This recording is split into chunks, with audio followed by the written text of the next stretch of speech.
এখন যে ভিডিওটা দেখবেন সেই ভিডিওটার মধ্যে একটা গুরুত্বপূর্ণ মেসেজ আছে। অনুরোধ থাকবে ভিডিওটা পুরোপুরি দেখবেন।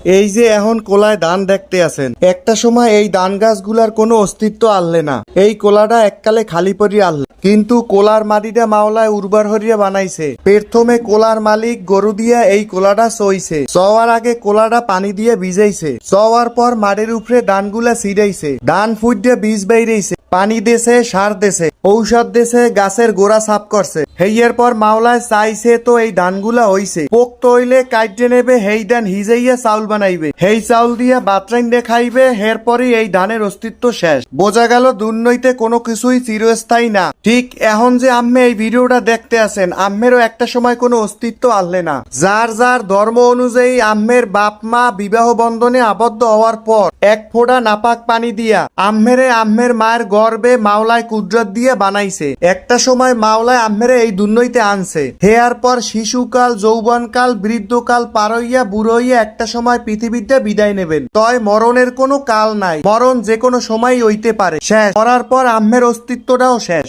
মুই এতক্ষণ আম্মেরে বুঝাইতে চাইছি দুর্নর কোনো জিনিস চিরস্থায়ী না। তয় ভাই আম্মের মরার পর কিন্তু কয়বর হাসর মিজান পুনসিরাতে মাওলার সামনে আম্মের জিন্দিগির হিসাব লইয়া খাড়াইতে হইবে। হেই লইগে মুই কইতে চাই দুর্নইতে যতদিন থাকবেন মাওলার হুকুম অনুযায়ী জিন্দিগি চালাইবেন, রসুলের সুন্নত অনুযায়ী জিন্দিগি গড়বেন, আল্লাহর হুকুম আর নবীর সুন্নত অনুযায়ী জিন্দিগিটা বানাইবেন। এই রকমের এক মসেদকার জিন্দিগি লইয়া যদি দুর্নইটা ছাড়তে পারে তাহলে আশা রাখতে পারে মাওলায় আম্মেরে এই রকমের 10 দুর্নই সমান একটা জান্নাত দিয়ে দেবে। শেষ কথা হইল দুর্নর কোনো জিনিস চিরস্থায়ী নয়। মাওলায় মোকো পাঠাইছে ক্ষণস্থায়ী একটা জিন্দিগি লইয়া। ভিডিওটা ভালো লাগলে বেশি বেশি শেয়ার দিয়া কমেন্ট করে পাশে থাকবেন।